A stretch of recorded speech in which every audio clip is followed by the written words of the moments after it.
کرام، نوجوان ساتھیوں، پردہ نشین، میری ماں اور بہنوں، ہم میں سے ہر شخص خطا کار ہے، سیاہ کار ہے، گنہگار ہے، لیکن ان خطا کاروں میں، ان گناہگاروں میں سب سے بہتر گناہگار وہ ہے جو سب سے زیادہ توبہ کرنے والا ہو، سب سے زیادہ استغفار کرنے والا ہو۔ بخاری شریف کی روایت، راوی حدیث سیدنا انس رضی اللہ تعالی عنہ ہیں، وہ بیان کرتے ہیں کہ اللہ کے رسول صلی اللہ علیہ وسلم نے ارشاد فرمایا، کل بنی آدم خطاء وخیر الخطائین التوابون۔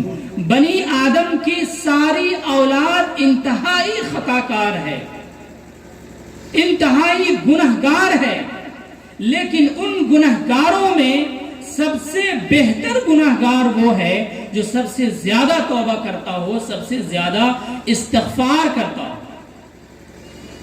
اور خطا کار انسان، گنہگار انسان اپنی خطاؤں سے توبہ تب کرتا ہے جب وہ اس کا بوجھ محسوس کرتا ہے، جبکہ ایسا نہیں ہونا چاہیے۔ ایک پکا اور سچا مومن وہ ہوتا ہے جو خالق کائنات کی نافرمانی کرنے کے بعد، اللہ رب العالمین کی نافرمانی کرنے کے بعد اس کو خوش کرنے کے لیے بیتاب ہو جاتا ہے۔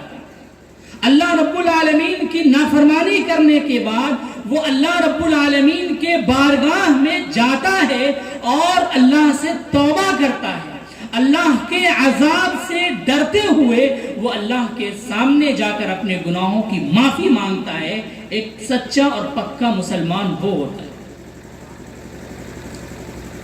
تو ایک مومن کی جو صفت ہے وہ یہ کہ وہ اللہ رب العالمین سے اپنے گناہوں کی توبہ کرتا ہے۔ ایک مومن شخص اپنے گناہوں کو یوں محسوس کرتا ہے جیسے کہ وہ کسی پہاڑ کے نیچے بیٹھا ہوا ہو اور اسے اندیشہ ہو کہ یہ پہاڑ ابھی گرے اور میں اس میں دب کر ہلاک ہو جاؤں، اتنا بھاری محسوس کرتا ہے۔ جبکہ ایک فاجر شخص، ایک گنہگار شخص اپنے گناہوں کو اتنا معمولی تصور کرتا ہے جیسے کہ ایک مکھی اس کے ناک پر بیٹھے، ہاتھ کا اشارہ دے اور وہ مکھی اڑ کر چلی جائے، اتنا ہلکا محسوس کرتا ہے۔ آج ہماری حالت یہ ہے کہ ہم دن اور رات میں متعدد گناہیں کرتے ہیں، ایسے گناہیں کرتے ہیں جس سے ہمیں خود شرم آتی ہے، لیکن اس کے باوجود ہمیں احساس تک نہیں ہوتا کہ ہم اللہ رب العالمین سے معافی مانگیں، اپنے گناہوں کو اللہ کے سامنے رکھیں اور معافی مانگنے، یہ ہمیں توفیق نہیں ہوئی۔ آج ہمارے سماج اور معاشرے میں بہت سارے لوگ ایسے ہیں جو بڑے بڑے گناہوں کا ارتکاب کرتے ہیں اور ایسا لگتا ہے جیسے انہیں ان گناہوں کے عذاب کا کوئی ڈر نہیں۔ مثلاً غلط جگہوں پر جا کر انہیں غیر اللہ ان کے سامنے سجدہ ریز ہوتے ہیں، انہیں کے نام پر نظر و نیاز پیش کرتے ہیں، انہیں حاجت روا مشکل کو جا تصور کرتے ہیں، اپنی حاجات کے لیے انہی کے طرف رجوع کرتے ہیں، انہیں جب بھی کوئی پریشانی ہوتی ہے تو وہ انہی کے سامنے جا کر سجدہ ریز ہوتے ہیں اور وہ یہ محسوس کرتے ہیں، انہیں یہ احساس تک نہیں ہوتا کہ وہ ان شرکیہ افعال کے ذریعے اللہ رب العالمین کی ناراضگی کو مول رہے ہیں۔ اللہ نہ کرے ایسا ہو، اگر وہ اسی حالت میں مر گئے تو وہ سیدھا جہنم میں جائیں گے۔ اس کے برعکس اگر کوئی متبع سنت، کوئی موحد شخص انہیں شرک سے ڈراتا ہے، عقیدہ توحید اختیار کرنے کی نصیحت کرتا ہے، تو وہ ان کی دعوت کو قبول نہیں کرتے اور انہیں برے القاب سے نوازتے ہیں۔ ایسے لوگ ہمارے سماج اور معاشرے میں جو کہتے ہیں کہ ہم مسلمان ہیں، جو اسلام کی طرف اپنے آپ کو منسوب کرتے ہیں، مسلمان نام بھی دیتے ہیں، وہ کہتے ہیں کہ میرا رب اللہ ہے، وہ کہتے ہیں کہ میرا نبی محمد صلی اللہ علیہ وسلم ہے، لیکن وہ کہیں اور سجدہ کرتے ہیں. وہ کہتے ہیں کہ اللہ ہی پریشانیوں کے پریشانی کو حل کرتا ہے، لیکن پریشانیوں میں وہ کسی اور کی طرف رجوع کرتے ہیں. ہمارے سماج اور معاشرے میں ایسے لوگ ہیں. اور اسی طرح آپ بہت سارے مسلمانوں کو کئی بدعات میں منہمک پائیں گے، اور وہ ان بدعات پر عمل کرتے ہیں اس طور پر کہ اسے دین کا ایک لازمی حصہ تصور کرتے ہیں. وہ یہ سوچتے ہیں کہ یہ عمل جو ہم کر رہے ہیں اس پر اللہ رب العالمین ثواب دے گا، حالانکہ وہ بدعت ہے. ایک متبع سنت اسے دین میں بدعات ایجاد کرنے کی سنگینی پر متنبہ کرتا ہے، اسے بتلاتا ہے کہ یہ بدعت ہے. دین میں ہر نیا کام جس کا ثبوت قرآن، حدیث اور تعامل صحابہ سے نہ ملے وہ بدعت ہے، اور ہر بدعت گمراہی ہے، اور یہ گمراہی انسان کو جہنم تک لے جاتی ہے. تو وہ یہ کہتے ہیں جواب میں کہ یہ برا کام تھوڑے ہی ہے، یہ تو نیکی کا کام ہے. انہیں احساس نہیں ہوتا کہ یہ بدعت ہے، انہیں احساس نہیں ہوتا کہ اللہ رب العالمین اس عمل پر ناراض ہوگا. قیامت کے دن حوض کوثر پر اللہ کے رسول صلی اللہ علیہ وسلم ہوں گے. کچھ لوگوں کو فرشتے دھکے مار مار کر پیچھے ہٹا رہے ہوں گے. اللہ کے رسول صلی اللہ علیہ وسلم کی نظر پڑے گی ایسے لوگوں کے اوپر. اللہ کے رسول کہیں گے ارے انہیں چھوڑ دو، یہ میرے امتی کے لوگ ہیں، انہیں آنے دو. فرشتے کہیں گے اے اللہ کے نبی، آپ کو نہیں معلوم آپ کے دنیا سے چلے جانے کے بعد ان لوگوں نے آپ کے دین کے حلیہ کو بگاڑ دیا تھا، آپ کے دین کے حلیہ کو بگاڑ کر لوگوں کے سامنے پیش کیا تھا. یہ وہ لوگ ہیں جو آپ نے جو دین ان تک پہنچایا تھا اس دین پر عمل نہ کر کے ان لوگوں کے دین کو اپنایا تھا جو کہ نیا دین تھا. اللہ کے رسول صلی اللہ علیہ وسلم جب یہ بات سنیں گے تو کہیں گے دور ہو جا میری امتی کے وہ لوگ جو ہمارے دین کے حلیہ کو بگاڑ دیا تھا، دور ہو جا ہماری نظروں سے وہ لوگ جو ہمارے دین کے بگڑے ہوئے طریقے پر عمل کیا تھا. یعنی یہ کہ بدعات اور خرافات پر جو عمل کرتا ہے اس کا وہ عمل قابل قبول نہیں ہوگا. اللہ رب العالمین اس کے عمل کو مقبول نہیں کرے گا. شرک و بدعت کے علاوہ ہمارے معاشرے میں اور بھی بہت سارے ایسے جرائم ہیں جس کے آج مسلمان خوگر ہو گئے ہیں. وہ انہیں گناہ نہیں سمجھتے یا پھر انتہائی معمولی سمجھتے ہیں، جیسے 5 فرض نماز کی عدم ادائیگی یا اس میں سستی و غفلت کرنا،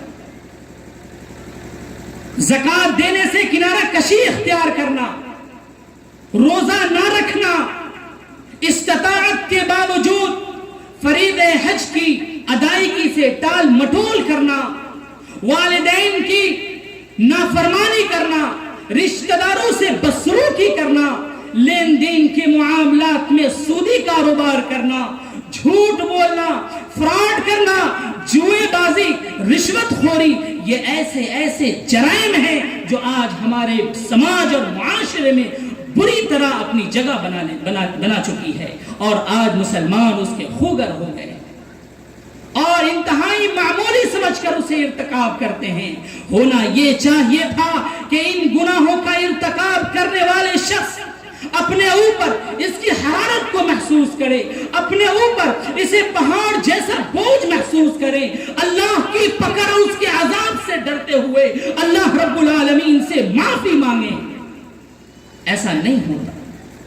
میرے نوجوان ساتھیوں، اللہ رب العالمین نے ہمیں موقع دیا ہے، اللہ نے ہمیں زندگی عطا کی ہے، اللہ نے ہمیں فارغ البال بنایا ہے، ہمیں صحت مند بنایا ہے، ہمیں وقت دیا ہے ہم اپنے گناہوں سے تائب ہو جائیں، اللہ رب العالمین سے معافی مانگیں، اللہ رب العالمین سے استغفار کریں. حضرت انس رضی اللہ تعالی عنہ اپنے دور کے لوگوں سے کہا کرتے تھے اے لوگوں، تم جو عمل کر رہے ہو اور اس عمل کو انتہائی باریک اور معمولی تصور کرتے ہو، جبکہ ہم اللہ کے رسول کے زمانے میں اسے بہت مہلک گناہ تصور کیا کرتے تھے۔ اگر اللہ کے رسول صلی اللہ علیہ وسلم کے یہ صحابہ کرام اگر آج کے دور میں ہوتے اور لوگوں میں بدعات و خرافات کو پھیلتے ہوئے دیکھتے، لوگوں کو اتنی گھناؤنی گناہ میں ملوث دیکھتے، تو وہ ان لوگوں کی کیا حالت ہوتی، وہ کیا تصور کرتے۔ اللہ اکبر، اتنی گناہوں میں ہم ملوث ہیں، اتنے بھاری بھاری گناہوں میں ملوث ہیں۔ اور یقیناً وہ دور صحابہ کرام کا دور تھا، تابعین اعظام کا دور تھا، لیکن اللہ کے رسول کے زمانے میں اگر کسی مسلمان سے کوئی بڑا گناہ سرزد ہو جاتا تو وہ اس وقت تک چین سے نہیں بیٹھتا جب تک کہ اپنے گناہوں کو لے کر وہ اللہ کے رسول کے سامنے حاضر نہیں ہو جاتا، اس وقت تک چین سے نہیں بیٹھتا جب تک کہ اپنے گناہوں کو اللہ کے سامنے نہیں پیش کر دیتا، اپنے آپ پر لگے ہوئے جو گناہ ہیں اس گناہوں کو دھلوا نہیں لیتا، اس وقت تک وہ چین سے نہیں بیٹھتا۔ بخاری شریف کی روایت، راوی حدیث سیدنا بریدہ رضی اللہ تعالی عنہ ہیں، وہ بیان کرتے ہیں کہ اللہ کے رسول صلی اللہ علیہ وسلم کے پاس حضرت ماعز بن مالک رضی اللہ تعالی عنہ حاضر ہوتے ہیں، جو کہ صحابی رسول ہیں اور اچھے صحابی تھے۔ اللہ کے رسول صلی اللہ علیہ وسلم کے پاس آتے ہیں اور کہتے ہیں، اے اللہ کے رسول صلی اللہ علیہ وسلم طہرنی، مجھے پاک کر دیجئے۔ اللہ کے رسول صلی اللہ علیہ وسلم نے کہا، وَيْحَكَ اِرْجِعْ فَاسْتَغْفِرِ اللَّهِ وَتُبْ إِلَيْهِ، تم پر افسوس ہے، جاؤ اللہ رب العالمین سے معافی مانگو۔ ماعز بن مالک تھوڑی دور جاتے ہیں، پھر واپس پلٹ آتے ہیں، اللہ کے رسول صلی اللہ علیہ وسلم کو پھر وہی سوال کرتے ہیں، اللہ کے رسول طہرنی، مجھے پاک کر دیجئے۔ اللہ کے رسول صلی اللہ علیہ وسلم نے بھی پھر وہی جواب دیا کہ وَيْحَكَ اِرْجِعْ فَاسْتَغْفِرِ اللَّهِ وَتُبْ إِلَيْهِ، تم پر افسوس ہے، جاؤ اللہ رب العالمین سے معافی مانگو، اللہ رب العالمین تمہارے معافی کو، تمہارے توبہ کو قبول کرنے والا ہے۔ ماعز بن مالک تھوڑی دور جاتے، پھر واپس پلٹ آتے، اللہ کے رسول کو پھر وہی کہتے، اللہ کے رسول مجھے پاک کر دیجئے۔ اللہ کے رسول صلی اللہ علیہ وسلم نے تیسری بار بھی انہیں یہی کہا کہ جاؤ اللہ ہی سے معافی مانگو۔ جب چوتھی بار پلٹ کر آئے، اللہ کے رسول صلی اللہ علیہ وسلم سے کہا، طہرنی، اے اللہ کے رسول مجھے پاک کر دیجئے۔ اللہ کے رسول نے کہا، فیما اطہرک، اے ماعز تمہیں کس چیز سے پاک کر دوں، تم نے کون سا گناہ کر لیا ہے؟ ماعز بن مالک کہتے، اللہ کے رسول مجھ سے زنا ہو گیا ہے، میں نے گناہ کر لیا ہے۔ اللہ کے رسول صلی اللہ علیہ وسلم نے صحابہ کرام سے پوچھا، ماعز بن مالک کا دماغی توازن تو ٹھیک ہے؟ صحابہ کرام نے کہا، ہاں اللہ کے رسول دماغی توازن تو ٹھیک ہے۔ اللہ کے رسول نے کہا، کہیں اس نے شراب تو نہیں پی رکھی؟ صحابہ کرام نے بتلایا کہ نہیں، اس نے شراب بھی نہیں پی رکھی۔ اللہ کے رسول نے کہا، واقعتاً تم نے زنا کیا ہے؟ حضرت ماعز کہتے ہیں، اللہ کے رسول میں نے زنا کیا ہے، میں نے گناہ کر لیا ہے، مجھے احساس ہے کہ میں نے بہت باری گناہ کیا ہے۔ اے اللہ کے رسول میں چاہتا ہوں کہ اس گناہ کی سزا مجھے دنیا میں مل جائے تاکہ آخرت کے عذاب سے میں بچ جاؤں، مجھے نہیں معلوم آخرت میں کتنا بڑا عذاب ہونے والا ہے۔ اے اللہ کے رسول مجھ پر حد نافذ کر دیجئے۔ اللہ کے رسول صلی اللہ علیہ وسلم نے حد نافذ کر دی۔ اب صحابہ کرام میں دو گروہ ہو جاتا ہے، ایک گروہ کہتا ہے کہ ماعز ہلاک ہو گیا، اس نے گناہ کیا تھا، جبکہ دوسرا گروہ کہتا ہے کہ نہیں، ماعز نے توبہ کی، اللہ رب العالمین توبہ قبول کر لیا۔ اللہ کے رسول صلی اللہ علیہ وسلم آتے ہیں اور کہتے ہیں، اے صحابہ تم ماعز کے لیے استغفار کرو، ماعز کے حق میں معافی مانگو۔ صحابہ کرام ان کے لیے دعا کرتے ہیں۔ کچھ ہی دیر کے بعد ایک غامدیہ عورت آتی ہے اور کہتی ہے اللہ کے رسول مجھے بھی پاک کر دیجئے. اللہ کے رسول صلی اللہ علیہ وسلم اس عورت کو بھی لوٹا دیتے ہیں اور کہتے ہیں وَيْحَكْ ارْجِعِي فَاسْتَغْفِرِ اللَّهَ وَتُوبِي إِلَيْهِ, تم واپس ہو جاؤ, تم پر افسوس سے جاؤ, اللہ سے معافی مانگو, کیونکہ اللہ رب العالمین ہی کی ذات ہے, وہ ذات جو توبہ کو قبول کرنے والی ذات ہے. یہ عورت کہتی ہے اللہ کے رسول مجھے بھی آپ ویسے ہی واپس کر رہے ہیں جیسا کہ مائز کو واپس کیا تھا آپ نے. اللہ کے رسول صلی اللہ علیہ وسلم کہتے ہیں تمہارا مائز سے کیا تعلق ہے؟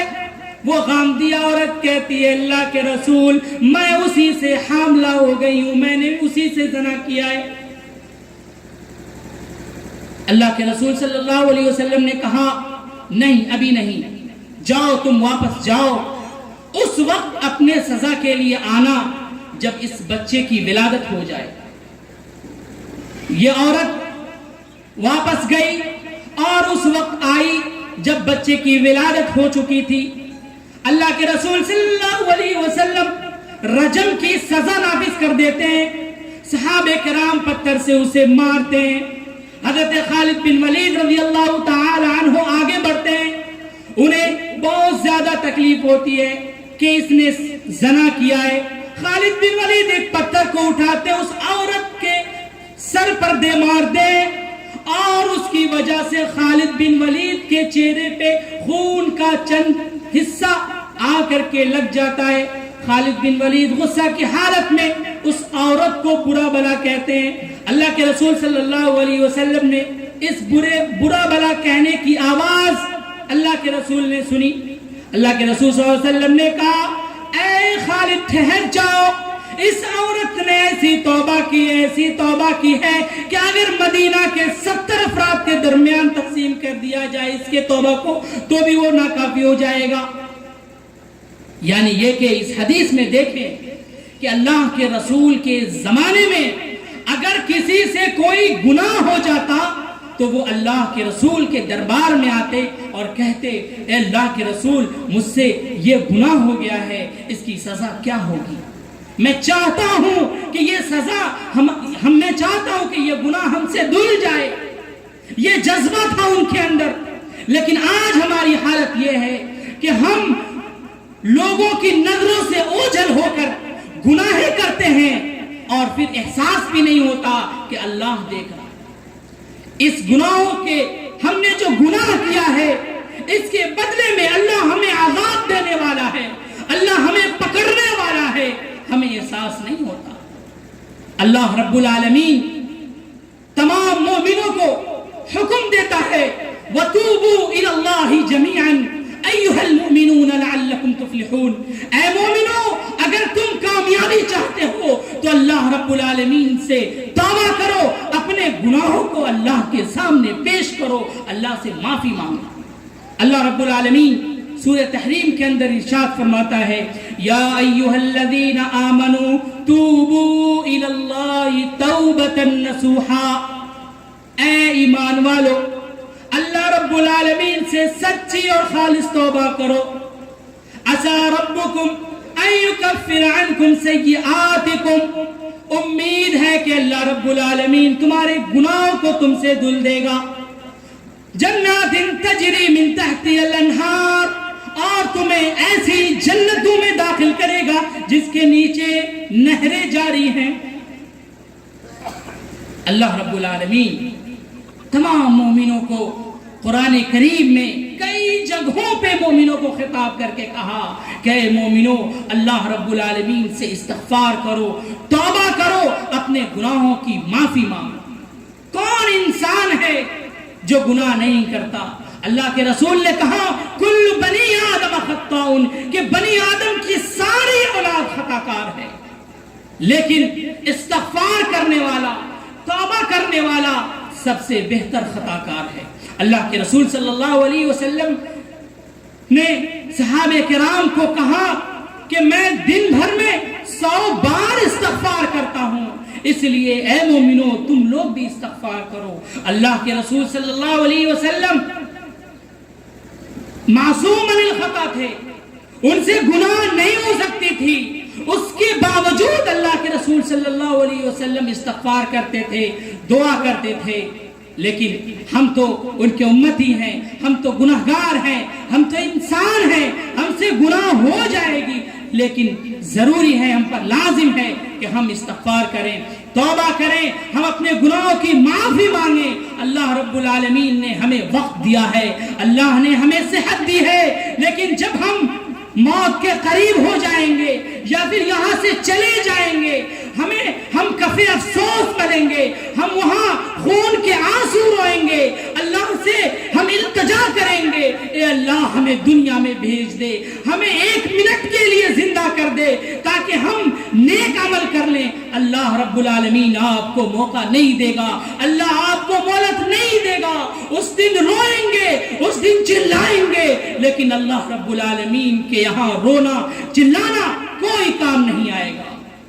اللہ رب العالمین اپنے مومن بندوں سے کہتا ہے کہ آؤ ہمارے پاس آؤ، اپنے گناہوں کی معافی مانگو، اپنی ضروریات کو میرے سامنے رکھو. اور کون انسان ہے جو پریشان حال نہیں ہے؟ کون ایسا شخص ہے جس کو کسی چیز کی ضرورت نہیں؟ اسے ضرورت ہے وہ اللہ کے سامنے آئے. اللہ رب العالمین رات کے آخری پہر میں آسمان دنیا پر آتا ہے اور پکار پکار کر کہتا ہے میرا کوئی بندہ جو مجھ سے استغفار کرے، مجھ سے معافی مانگے، ہے میرا کوئی بندہ جو اپنی پریشانیوں کو میرے سامنے رکھے، میں اس کی پریشانیوں کو حل کرنے والا ہوں. ایسے وقت میں اگر ایک بندہ فجر سے پہلے اٹھتا ہے، وضو بناتا ہے، اللہ کے سامنے جاتا ہے، اپنے گناہوں کی معافی مانگتا ہے، اپنی پریشانیوں کو رکھتا ہے، ذرا غور کیجئے اللہ رب العالمین آپ کے توبہ کو قبول نہیں کرے گا؟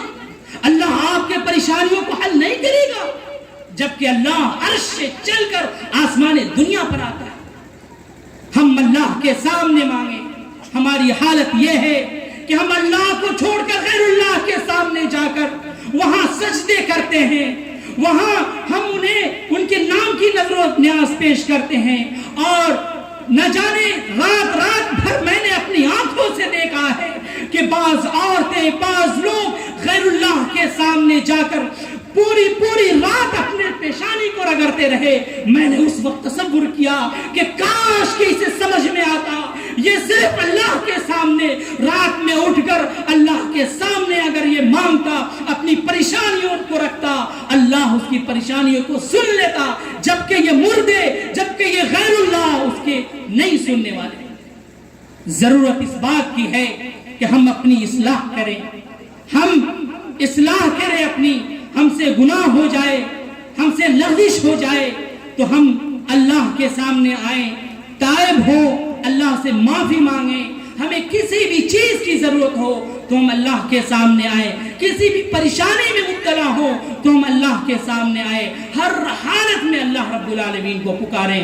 ہم اللہ رب العالمین سے دعا کرتے ہیں اللہ رب العالمین ہم تمام لوگوں کو نیک بنائے، اللہ رب العالمین ہم تمام لوگوں کی اصلاح فرمائے، اللہ رب العالمین ہم تمام لوگوں کے گناہوں کو معاف کر دے، اللہ رب العالمین ہم تمام لوگوں کو توبہ اور استغفار کرنے والا بنائے.